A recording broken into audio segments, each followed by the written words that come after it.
bahwa setelah kita bahwa istilah kitab sejaman itu juga difahami dengan istilah kitab sejaman difahami dengan sumber yang sezaman atau sumber sezaman ya. Ya. Itu merupakan hasil ya. Hasil suatu pemahaman yang difahami berdasarkan pengetahuan daripada ta'rif dalil itu sendiri. Di mana perlu kita ketahui bahwa ya, pengertian daripada dalil itu ada dua pengertian menurut ta'rif dalil secara lughat atau ta'rif dalil secara istilah atau menurut istilah. Sebentar, saya kalau belum ngerokok kayaknya kurang pas ini. Santai saja, Tengku ya. Ya, lanjut. Baik ya. Adapun ta'rif dalil menurut makna lughat ya adalah ad-dalilu lughatan ma yastadillu bihi atau ma yustadallu bihi wad dalilu dal. Artinya dalil merupakan apa saja yang disimpulkan atau apa saja yang bisa disimpulkan. Dan dalil juga ya dapat dipahami secara akurat ya. Silahkan dilihat di dalam kitab Lisanul Arabi. Adapun dalil menurut makna istilah ya.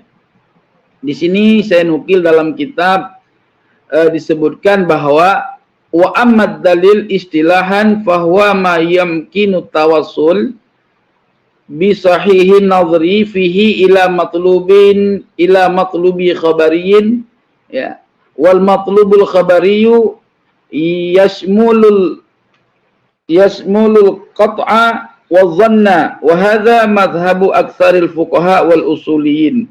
Saya buka kacamata ya, agak gelap.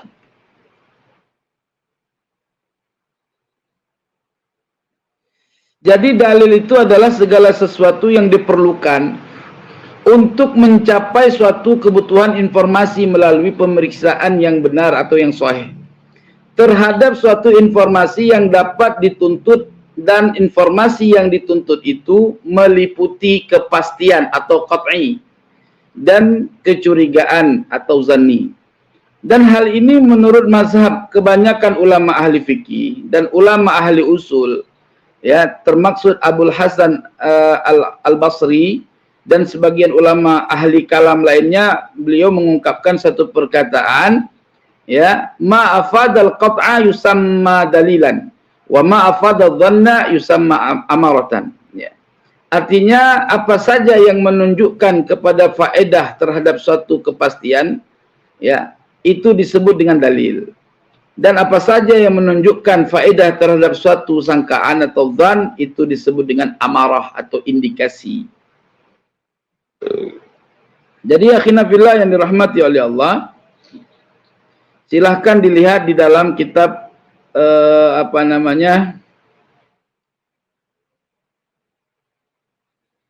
At-Talkhis dan Al-Hudud. Nah, langsung saja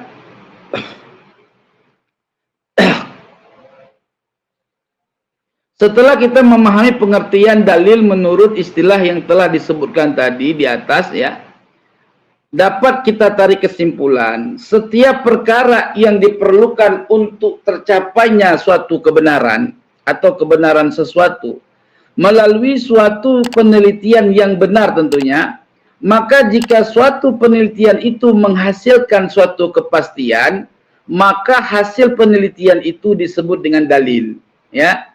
Maka ketika tidak ditemukannya secara jelas dan akurat informasi ya, bahwa Abdullah atau Ubaidillah itu sebagai anaknya Ahmad bin Isa ya,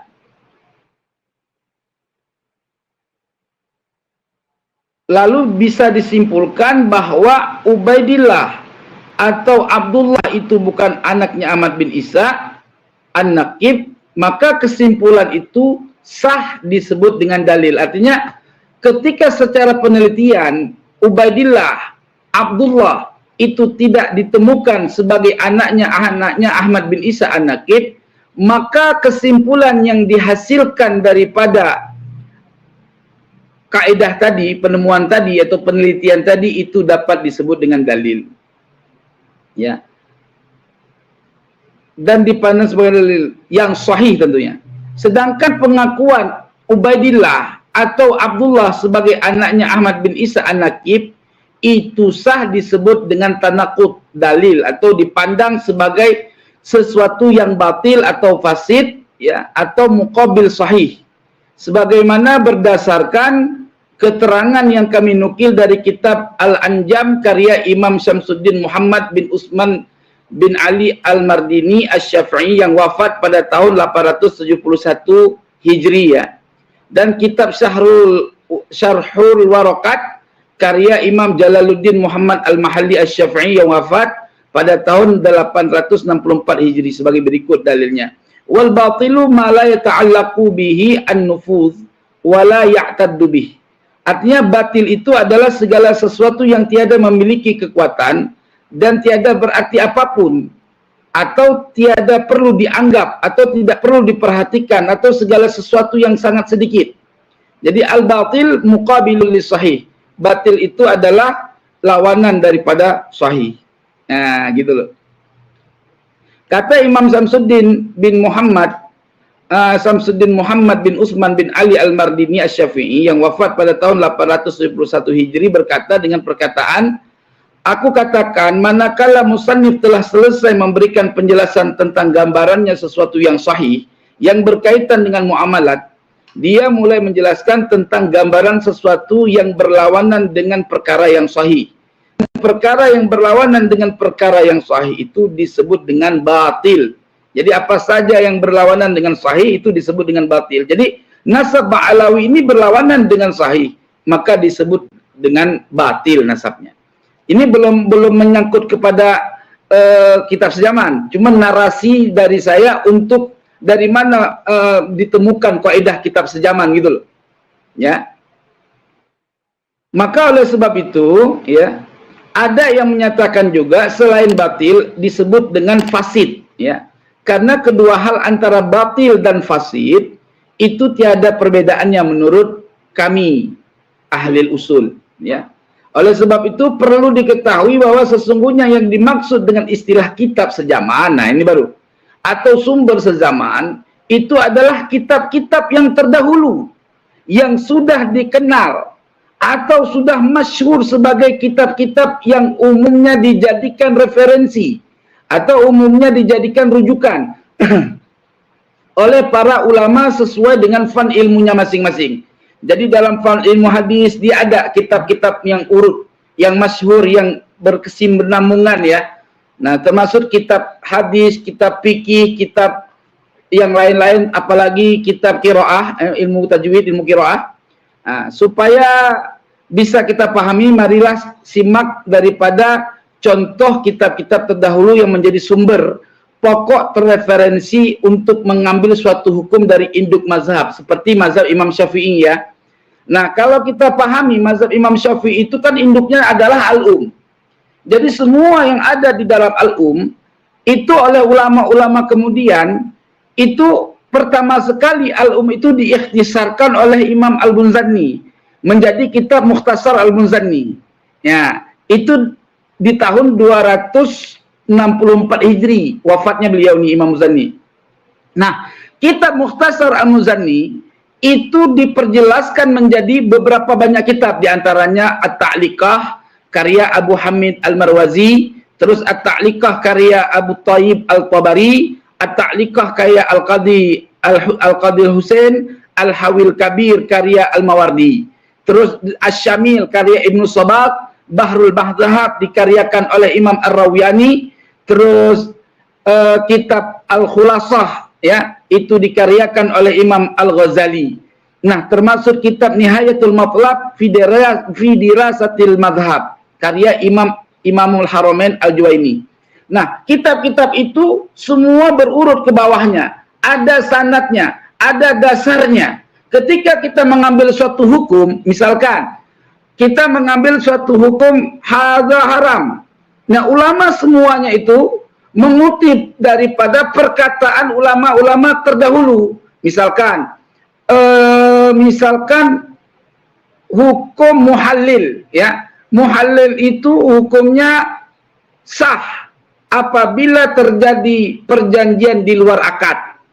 Dalam kaul jadid Imam Syafi'i. Nah, kita lacak, ada enggak referensinya? Nah, kita lacak dalam kitab Majmu' Syarah Muhadzab. Oh, ada. Terus kitab di atasnya juga ada menjelaskan. Kitab di bawahnya mulai dari Tuhfah itu urut sampai Al-Um itu sesuai dengan apa yang dituliskan secara kaidah kitab yang sejaman. Gitu loh. Jadi Shahibul Hikayat dalam fatwa terkait masalah sahnya muhallil dalam suatu pernikahan dengan perjanjian di luar akad, ya, atau sebelum akad, itu sumber pertamanya adalah Imam Syafi'i dalam dua kaul, yaitu kaul kadim dan kaul jadid. Berbeda antara kaul jadid dan kaul kadim. Nah, kaul jadid mengatakan sah, gitu loh. Beda kaul kadim, nggak boleh, haram kaul kadim. Cuma diralat oleh Imam Syafi'i dalam kaul jadid. Nah, ketika kita cari itu urut sampai kepada atasnya, teman-teman yang dirahmati oleh Allah. Jadi kalau kita lihat lagi dari referensi kitab nasab, tadi kan kita fikih, ya. Nah, kitab-kitab nasab itu secara nasab terdahulu atau kitab sejaman atau sumber sejaman dari masa ke masa secara mutawatir, ya. Dari mulai abad 1 Hijri sampai 100 Hijri itu ada.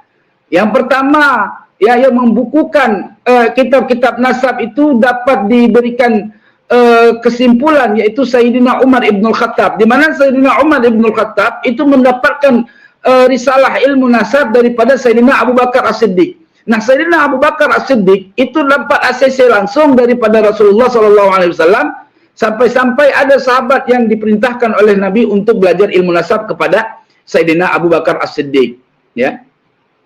Ya, sumber pertama, induk pertama itu Sayyidina Abu Bakar As-Siddiq. Terus kedua, Sayyidina Umar Ibnul Khattab, Jubair bin Mat'am, Hakim bin Razak bin Hazam, Aisyah binti Abu Bakar, Abdullah bin Abbas, Makramah bin Naufal Az-Zuhri, terus Hisan bin Thabit Al-Khazraji, Al-Ansari. Itu semua mengambil sanad daripada Sayyidina Abu Bakar As-Siddiq. Terus dari abad 100 sampai 200 Hijri, ada di antaranya ahli nasab Ubaid bin Syariah, Al-Harith bin Abdullah, Alaqah bin Karsyam Al-Kilabi, terus Banjur bin Gailan Ad-Dabbi Al-Basri. Terus kita lihat dari abad selanjutnya 200 sampai 300 Hijri, di antaranya Ibnu Zabalah, terus Ibnul Bakhtari, Aban bin Usman Al-Ahmari, ya. Terus kita lihat lagi di abad 300 sampai 400 Hijri, itu ada Abu Sahal Al-Bukhari, ada Ibnu Hisham, ada Ahmad bin Muhammad Al-Kufi. Terus kita lihat lagi panjang sampai 500. Nah, jadi dari mulai abad 400 sampai 500 lah menjadi patokan dalam penelitian nasab. Jadi dari abad 500 sampai 1500 itu berurut-urut kitab nasab. Semua kitab nasab itu tidak ada satupun yang menyebutkan Ubaidillah, tidak menyebutkan Abdullah sebagai anak Ahmad bin Isa, kecuali satu riwayat yang induknya daripada karangan Ali As-Sakran, yaitu Al-Burqatul Musyiqah, di mana beliau menukil daripada Al-Janadi, yaitu As-Suluk fi ma'rifati al-ulama'i wal muluk. Namun apa saja yang dinukil oleh Ali As-Sakran, Syekh Ali As-Sakran dari kitab Al-Janadi itu tidak berarti sama sekali. Kenapa? Karena Abdullah bukanlah Ubaidillah. Karena referensi terkait Ubaidillah pun tidak ada. Jadi bagaimana caranya kita membuktikan kebenaran apa yang dikatakan oleh Ali As-Sakran sebagai sandaran daripada isbat dia terkait nasab yang menyebutkan Ubaidillah sebagai anaknya Ahmad bin Isa. Gitu. Jadi harus bisa dibuktikan dari kitab-kitab yang sejaman. Kalau kita tidak mengetahui atau tanpa adanya kitab sejaman, dari mana kita ini bisa mengetahui atau orang sebelum kita bisa mengetahui betul Ubaidillah itu anaknya Ahmad bin Isa. Apa bukti datanya?